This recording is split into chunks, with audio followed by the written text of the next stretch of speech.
This is the Aftermarket Radio Network. Hey everybody, Carm Capriato back in Amelia Island, Florida at the Institute Summit. It's just early February. We're having a great time here. And I love to go to summits like this and conferences like this because I see all my great friends. We walk away with such great content, but we also get a chance to listen to some speakers that have nothing to do with our industry, but everything to do with our life. And I have that guest coming up here in a minute. Again, thanks to Cecil and Kent and the entire team at wearetheinstitute.com for having us here. We are having a blast. Now, just a couple of small words from our great sponsors. NAPA is focused on the now, a national ownership workshop for our valued auto care members centered around business building training from industry leaders. This is a can't-miss event as we celebrate the past 100 years while looking ahead to the next 100. Hey, did you know that NAPA Tracks has on-site training plus 6 days a week support? It all starts when a local representative meets with you to learn about your business and how you run it. After all, it's your shop, so it's your choice. Let us prove to you that Trax is the single best shop management system in the business. Find NAPA Trax on the web at napatracs.com. Also, thanks to aftermarketmanagementnetwork.com for information that can help you move your business ahead, and for the free and informative laborratetracker.com. Hey, welcome back. I'd like to introduce you to Dan Clark. Hi, Dan. How are you, Carm? I am great, thank you. So I was doing an episode and then I ran out. I wanted to catch the end of your speech, and I am pissed that I didn't hear the whole thing. And Dan is the global leader of Significant Movement, a New York Times bestseller. You've given speeches all over the world. You've supported so many great initiatives in our country as a speaker. And I got to tell you, I came in, I think, just in time for the cry. What I love, and I've listened to so many speakers throughout my lifetime, is to get so emotionally dragged into, and I don't mean drag in a bad way. You had that magnetism today, and it is so healthy for all the shop owners that are in the room to be motivated like that. Where else can they go except for conferences like this, the Institute Summit, and hear an individual like you? And I don't know where to start, but I was so moved by so many of the things. But what I really want to talk about is a big thing that I took away, Dan, with is your why bigger than your why not? And that hit me because so many of us small, struggling business owners get in the way of that. Absolutely.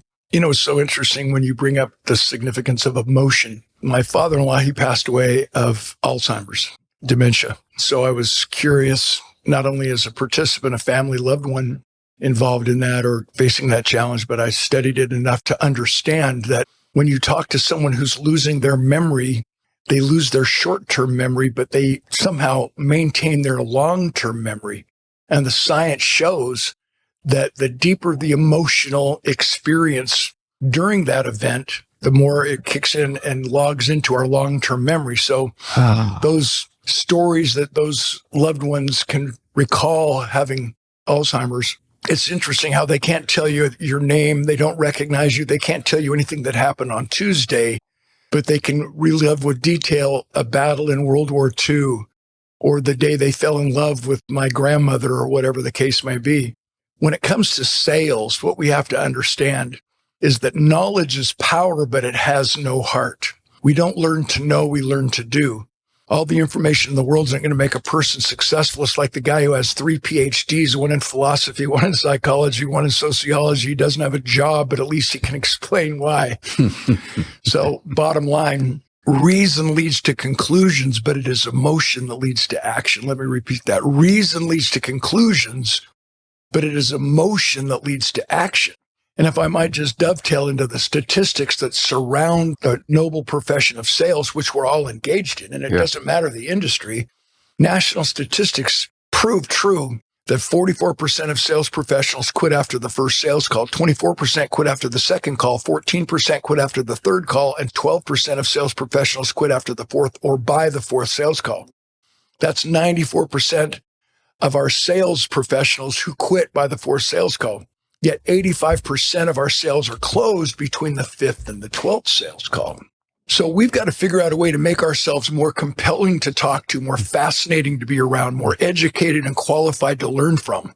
and get better stories to use as we sell, because people don't buy what we sell. They buy what we believe. They don't buy what we do. They buy why we do it. Yeah. And why we do it and what we believe is our story. And that's why I'm a storyteller. Yeah, you are. Unbelievable stories. Facts tell, stories sell. Nobody remembers what we say. They always remember how we make them feel. How we make them feel. Are we afraid to show emotion? I think that's the social stigma that we're in the process of disintegrating, especially as macho men like you. Oh, yeah. You noticed, huh? Oh, yeah. He's got the spray on tan. He's this. Oh, yeah. I'd write a song about you, but I don't know what rhymes with stud muff and hunk of burning love. Let's just go right there, baby. Here, let me show you my fake abs. Come on. I'm telling you, no, I like the hair that you've glued onto the top of your neck, too. You do? Oh, yeah. This is so impressive. But my whole point is... Macho, never. Yeah, let's go for it. YMCA, or when you're my age, AARP. So let's just talk about that social stigma for a minute. Yeah. As a professional speaker, I've spoken 6,000 stages, 76 countries.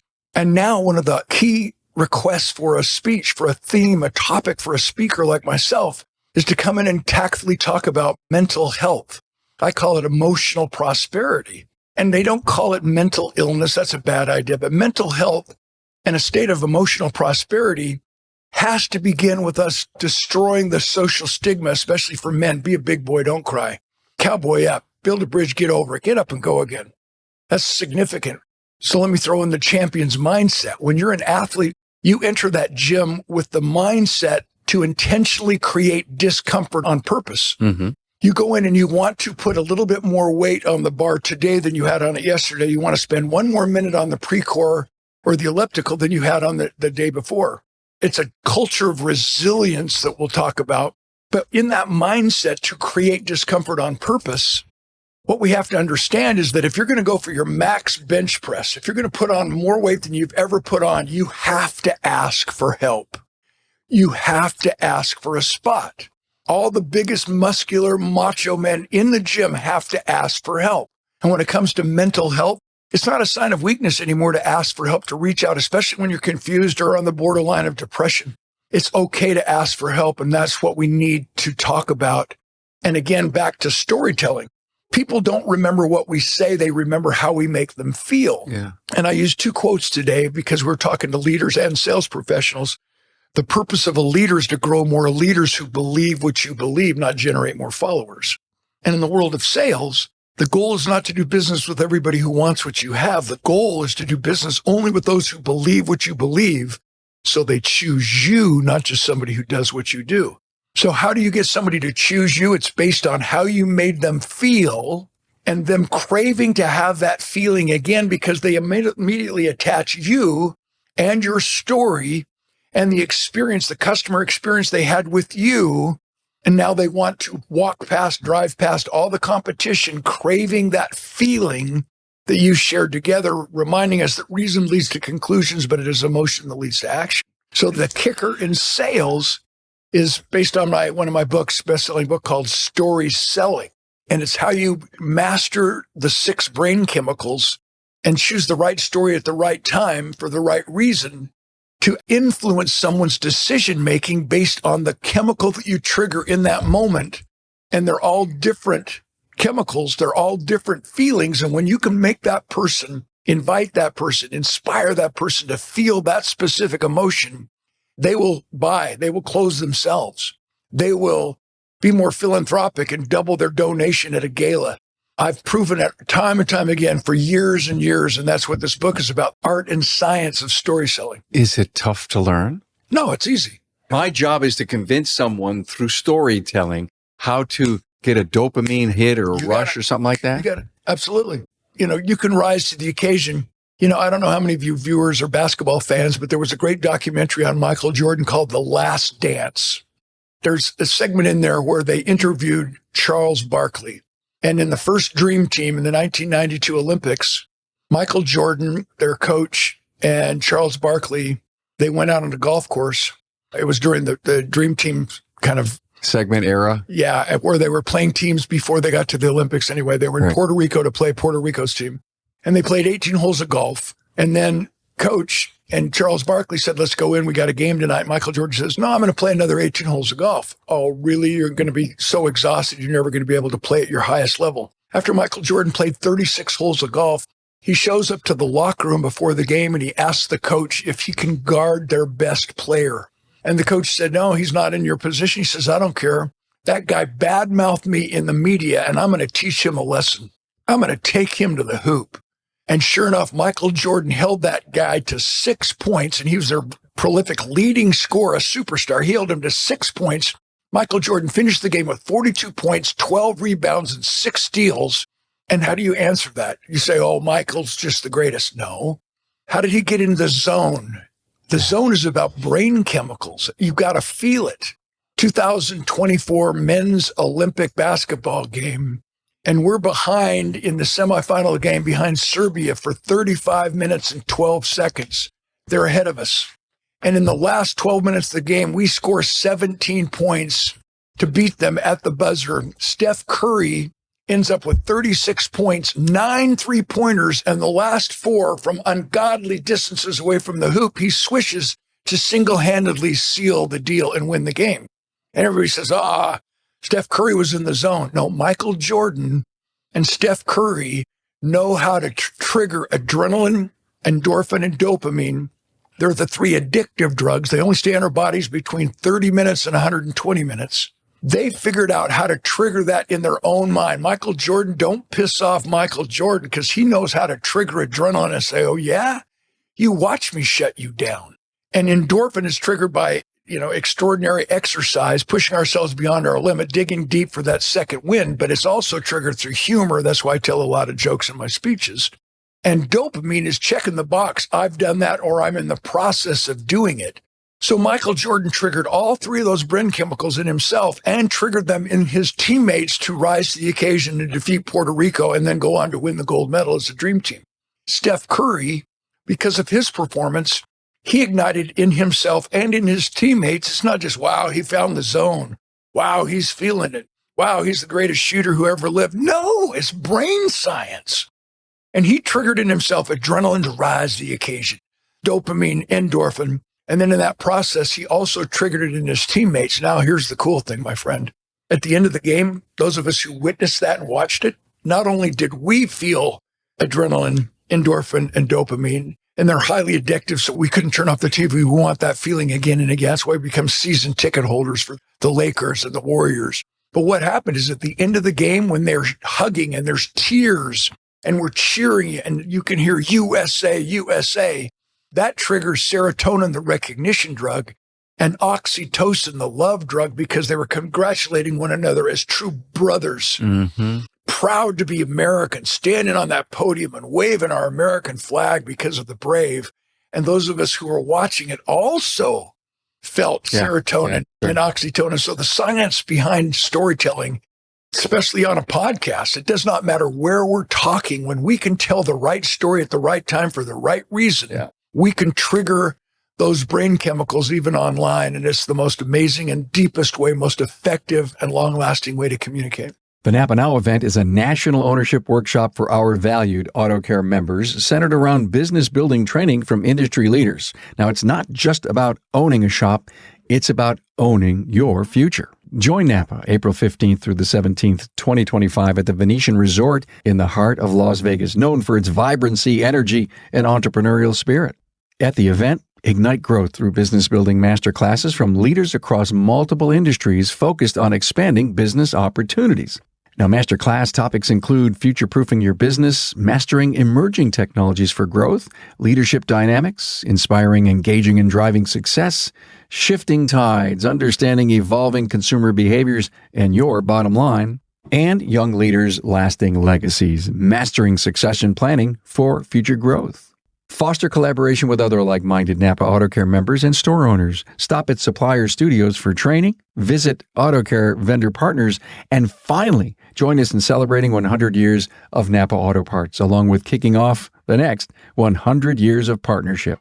There will also be exclusive giveaways. There are many incentive opportunities to offset the cost of this trip, including AutoCare program earnbacks, and beginning in October, earn up to $1,500 with pre-show supplier training to prepare for the supplier studio training sessions. The NAPA Now event is a national ownership workshop for our valued AutoCare members centered around business building training from industry leaders. Now, it's not just about owning a shop, It's about owning your future. Join NAPA April 15th through the 17th, 2025 at the Venetian Resort in the heart of Las Vegas, known for its vibrancy, energy, and entrepreneurial spirit.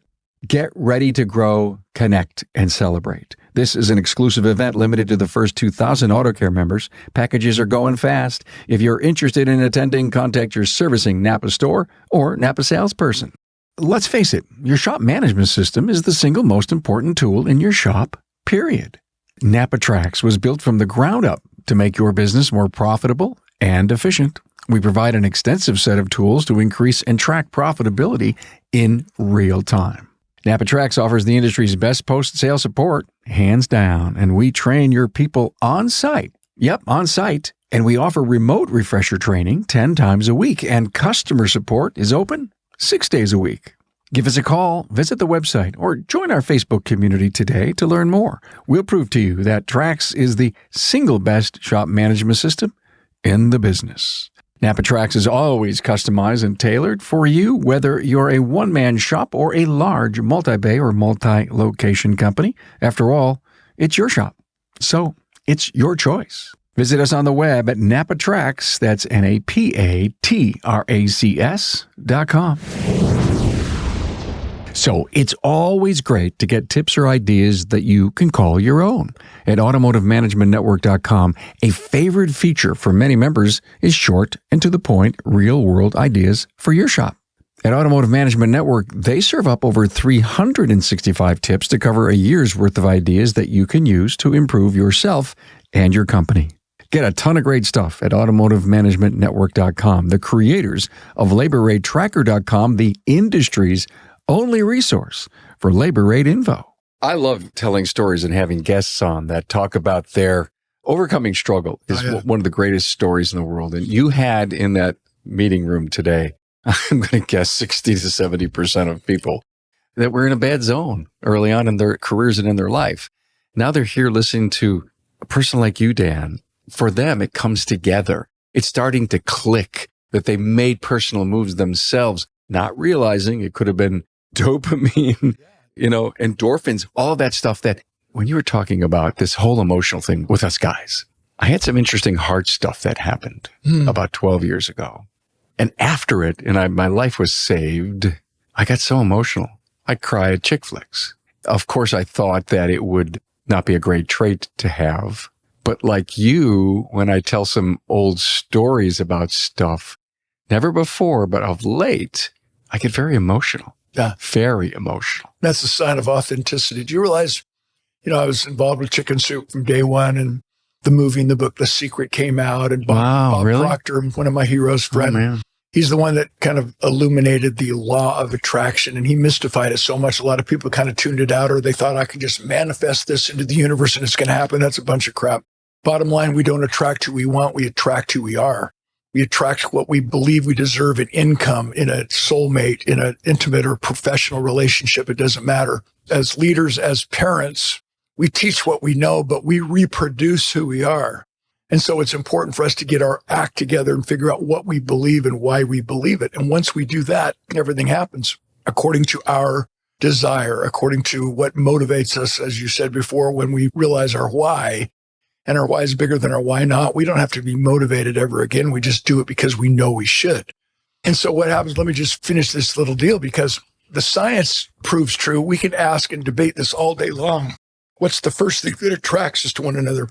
If I'm single and there's a woman who's single walking towards me, if my energy and vibration is a positive towards women and her energy is positive and vibration is positive towards men, I guarantee we're going to get eye contact, which triggers oxytocin, the love drug. It triggers the recognition drug serotonin. It's a double take, and there's a chemical exchange where we say, wow, how you doing? Or nice smile, or, what's going on, whatever. But if I'm in a negative energy and vibration and she's in a positive vibration and energy, there's no reason to get eye contact. There's no heart to heart. There's no connection. It's an aura? It's a real vibration. It's a real frequency that we send. Yeah. We send. But here's the kicker. Everybody debates what's the number one thing that attracts people to one another. Is it the smile? Is it the eye contact? Is it this energy vibration? It's authenticity. Wow. And so when you share emotion, when you tell stories, Carm, instead of fighting the feeling, people who cry and they say, oh, I'm so sorry, I apologize, I'm so sorry. I'm like, don't apologize. That's authenticity. We've got to connect at that point. So let me just share briefly how I became a student of this stuff. I played football for 13 years. And one day in practice, the dream ended. The coach blew the whistle. Another player and I ran full speed into each other in a violent head-on collision, smashing my shoulder into the cutting edge of my right deltoid, or the right fiberglass pads.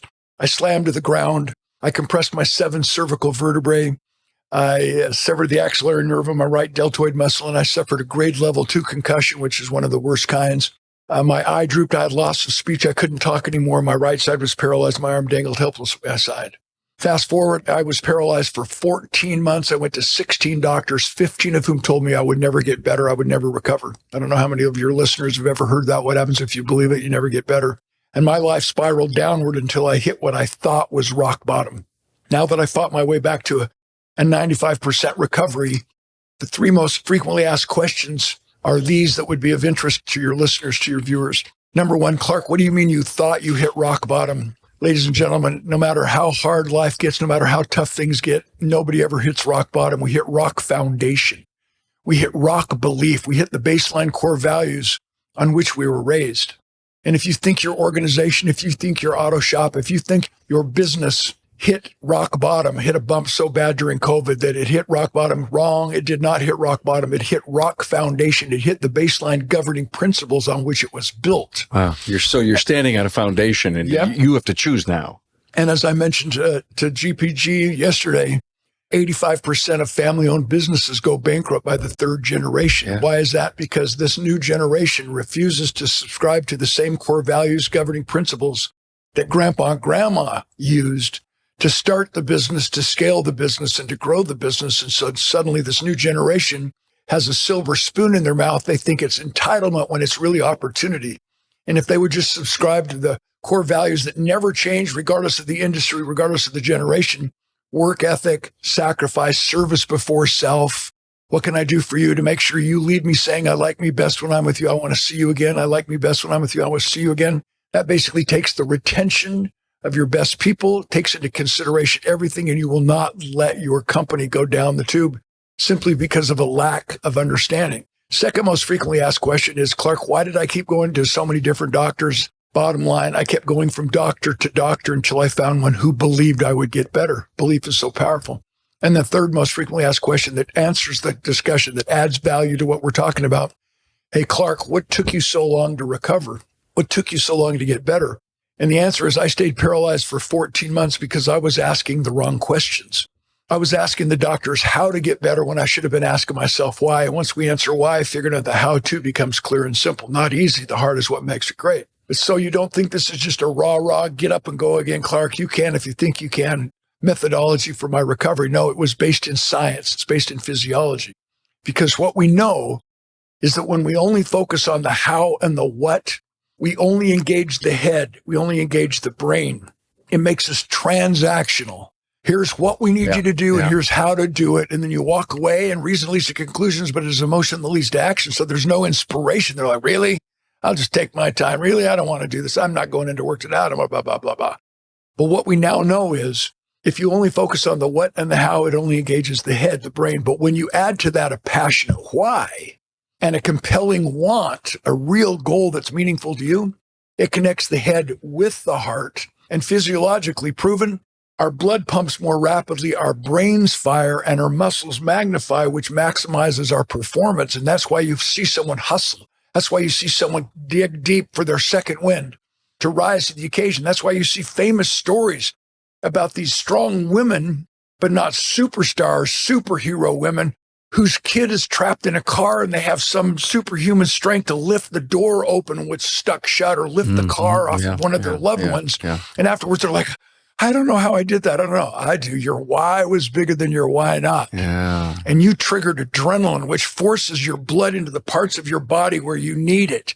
If you're jogging down a country path with your guest right before me who's from Alaska, and you come face to face with a grizzly bear, the gift of fear is real, because all of a sudden that adrenaline pumps in, that kicks in, that endorphin kicks in, And physiologically, our body automatically responds and shuts down every part of our body that does not need the blood, like our stomachs, to digest our food. And all of that intensive blood force with the new oxygenated blood goes into our muscles, and we run faster than we've ever run before. We run farther to get away from the bear than we've ever run before. Our bodies are miracles, and we just need to understand as sales professionals, as leaders, as parents, as coaches, that we can also access those exact same brain chemicals and tell the right story at the right time for the right reason to evoke emotion.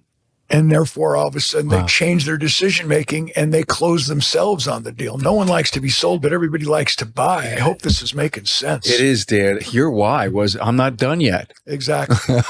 Exactly. I figured that one out. Yeah. I got to find somebody who's willing to believe in my why. And if they did, obviously they did, and people helped you overcome this. Wow. What a tragic accident. I mean, it's... Yeah, but I wouldn't have met you today if I hadn't been paralyzed. Let's just connect the dots. All right. This means a lot to me. Yeah, me too. Wow. I'm highly moved over all of this.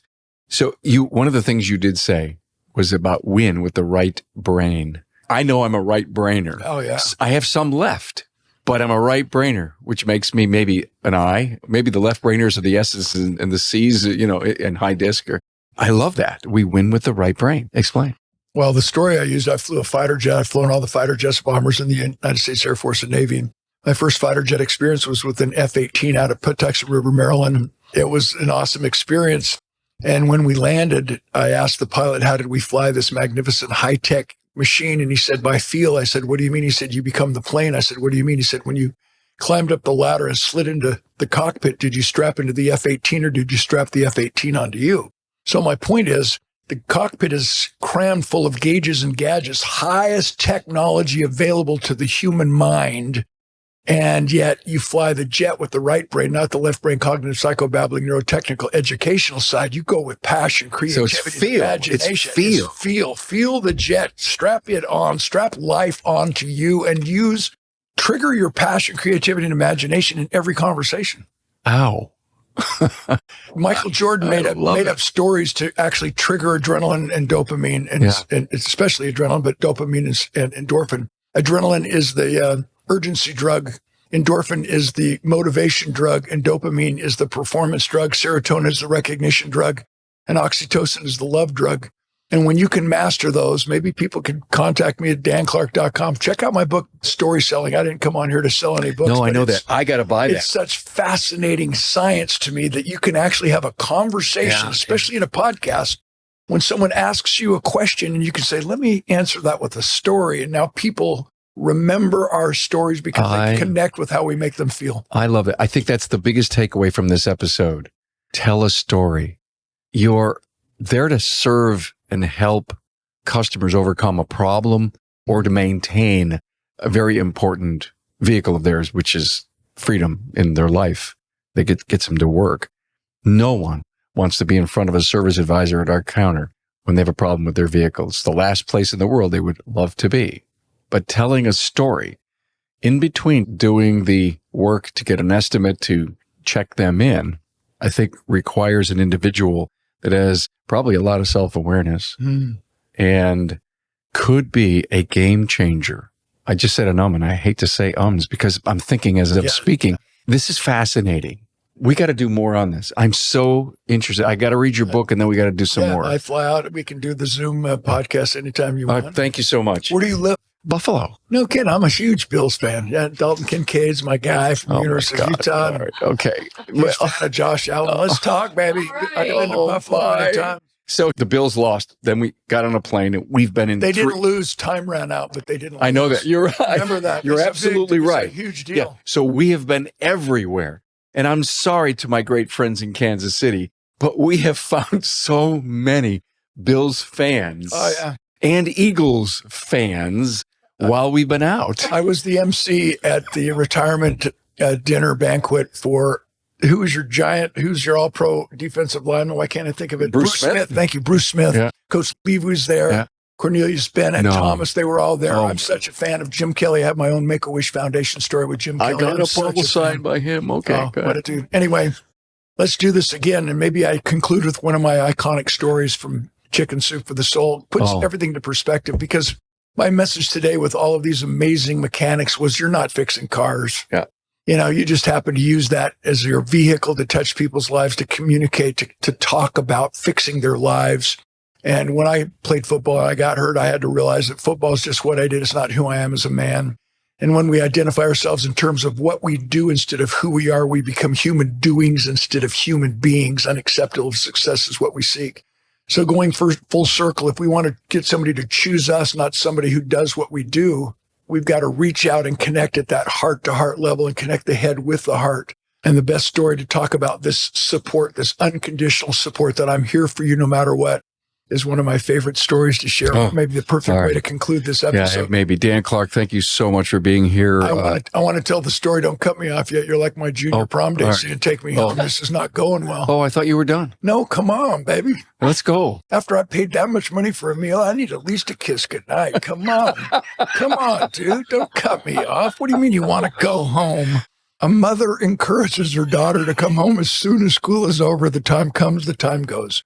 30 minutes later, daughter walks in through the front door of her home and her mother scolds her. Where have you been? I've been worried sick. She says, oh, mommy. I walked my friend Sally home. She dropped her doll on the sidewalk and broke all to pieces. It was awful. Her mother said, so you're late because you stayed to help your friend pick up the pieces of the doll and put it back together again? She said, oh, no, mommy. I didn't know how to fix the doll. I just stayed to help her cry. Powerful. Dan Clark, The Art of Significance. Thank you for being here. Thanks. I look forward to another powwow. Thank you, man. Thanks for being on board to listen and learn from the premier automotive aftermarket podcast. Until next time.